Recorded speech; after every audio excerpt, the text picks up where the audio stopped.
In the name of the Father, and of the Son, and of the Holy Spirit. Amen. My dear brothers and sisters, we were seeing how Pope Pius XII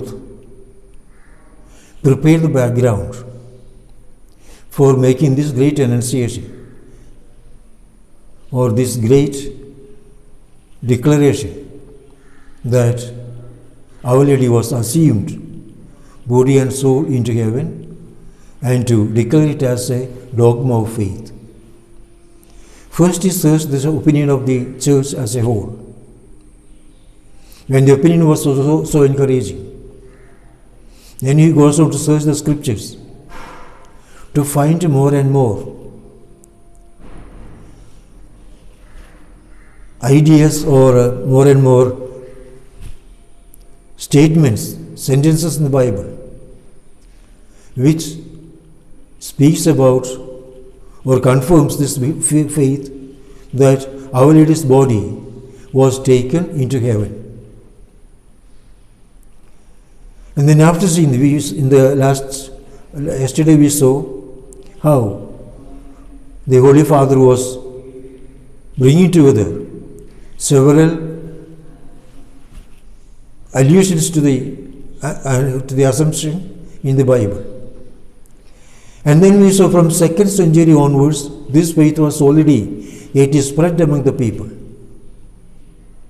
And as it was getting spread, more and more ideas also were, and insights also were brought together to throw more light on this great truth. So that period, we may say, is a time of the enrichment of the Mariology. So many new thoughts and new ideas about Our Lady and her special privileges before God, all these were discovered during this time of reflection and meditation and prayer. Of these old ancient witnesses, we have Saint Gregory of Tours. He said, Our Lady was taken to heaven in the clouds, and there it joined with her soul, and thus becoming one body and soul, began to praise God and enjoy the vision of God in His fullness. And that enjoying of the fullness of the love of God, the holiness of God, is still continued for Mary. So her body was taken into heaven by the clouds. That is what this Saint Gregory of Tours is giving special stress to. And then we have secondly Saint John Damascene. This Damascene too, he was a great scholar, and he was also a great devotee of Our Lady. And he has especially three things to say about this great truth of Assumption of Our Lady. He says her virginity was preserved in the birth of Jesus. She remained purely virgin, without being tarnished in any way. And so because of this, the holiness of her chaste life, God didn't want to allow her or to abandon her in the tomb. And secondly, he says, Our Lady sheltered Jesus in her womb, and that for the 9 months of gestation. When Jesus was formed to be a human being, it was in an embryo form, and it was in the womb of Mary, and she gave all care and attention and protection to this growing child until it was a fully grown in the womb. She gives birth, and in all this process she remains virgin. and she shows herself a fully loving mother. And when Jesus is grown and when he is there, ascended in heaven, he sees his mother down on earth, and naturally the thought of his spending the days in her mother's womb and spending the days of his childhood, when Mary was showing so much care, so much protection, and so deep maternal love. So he decides to take her body and soul into heaven. And thirdly, he shows another example or another reason, and that is perhaps more touching.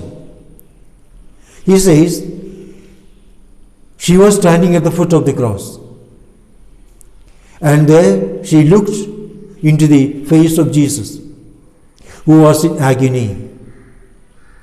He was struggling to take the last breath,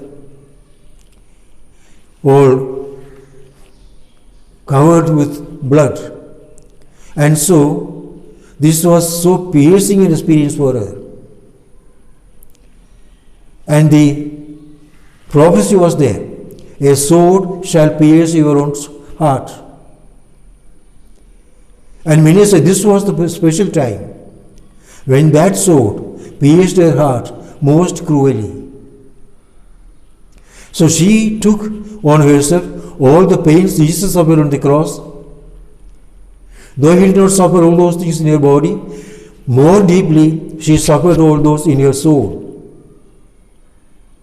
And that's why perhaps we call her the Queen of Martyrs.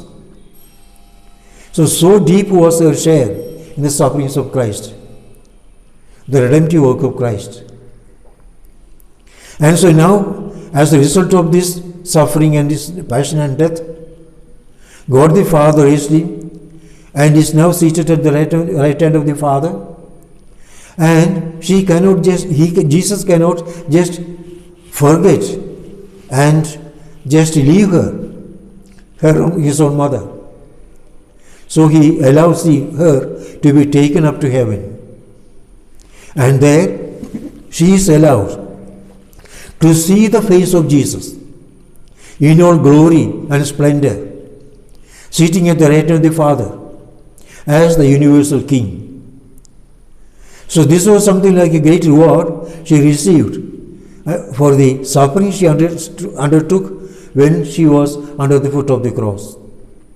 So it was quite fitting that she should be there in heaven with her body and soul to enjoy the beatific vision. So thus he has, Pope Pius XII has so many other saints.